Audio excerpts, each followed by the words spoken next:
সিলেটে গেছি গত বছর মৌলভী বাজার 4 লাখ টাকা লয়ে গেছে, বয়ান করছে 4 মিনিট, তো 1 মিনিটে কত? 1 লাখ। তো মৌলভী বাজার যে এগো লাঠি লয়ে ফিডা যে 4 লাখ টাকা দিয়ে আনছো, তোকে কি মরণ আইছে নি? না তোকে জেলে দিবে দাওয়াত না দিলে? আমি তো আসতে চাই না। আমার অফিসে বিশাল কাগজ লাগানো আছে, বিশাল। হেলিকপ্টারে কেউ আবদার করবেন না, বিশাল কাগজ লাগানো। এরপরও এগো তওবা করাই, তওবায় নসুহা। যারা দাওয়াত নেয় তওবায় নসুহা করাই, এরপরে দাওয়াত নেই। এত সোজা না যে হেলিকপ্টার পোস্টারে লেখা যাবে না, হেলিকপ্টারের কথা বইলা কালেকশন করা যাবে না। কারো টাকা আছে, রাখার জায়গা নাই, ব্যাংকেও সন্দেহ, তাহলে কি করবা? ওই টাকা যদি দিনের কাজে কেউ লাগায় পকেট থেকে একক ভাবে, তাহলে দিনের স্বার্থে গেলাম।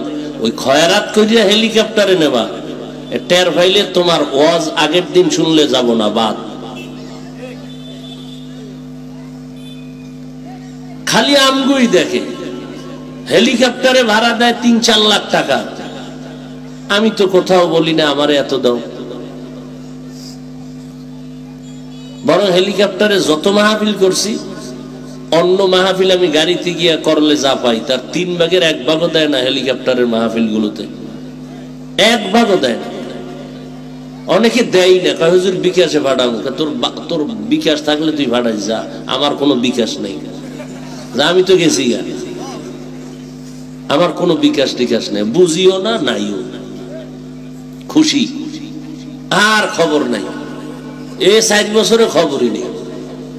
যখন করোনা এসে টাকাও দিতে পারে না, এমনকি উড়াইয়া ও খাইছে না কি করছে আল্লাহ জানে। আর আমার একটা মাহফিল নিয়া খয়রাত করতে করতে করতে করতে অন্য বছর মাহফিলের টাকা পাইছে 5 লাখ, আমারে দাওয়াত দিয়া চান্দা উড়াইছে 15 লাখ। তোমরা খালি হেলিকপ্টার দেখছো, ওই জনগণ, ওই কমিটি যে টাকার পাহাড় বানাইতেছে, এটা দেখো নাই? রিক্সা থামাইয়া টাকা উঠায়, এটা দেখো নাই? আমি কইছি নি রিক্সা থামাইয়া ছাত্ররে ফাটাইয়া মাইক লাগায় কালেকশন করো? এই ফকিন্নি অভ্যাস আমি বলছি নি করতে, যে দেশের মানুষ ছোট লোকের মতো তোমাদের দেখবে, যে ছাত্র ছোট ছোট বাচ্চাদের রাস্তায় হ্যান্ডবিল দিয়া দিয়া রাস্তায় গাড়ি থামাইয়া কালেকশন, এরপরে মাইক লাগায় দাও 8 আনা 5 পয়সা। এই খয়রাত করার জন্য তোমার ওয়াজ দিতে কে বলেছে?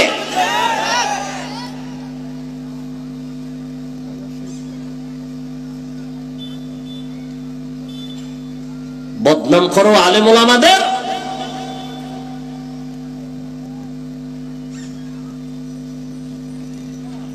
আল্লাহ হেদায়েত দান করুন।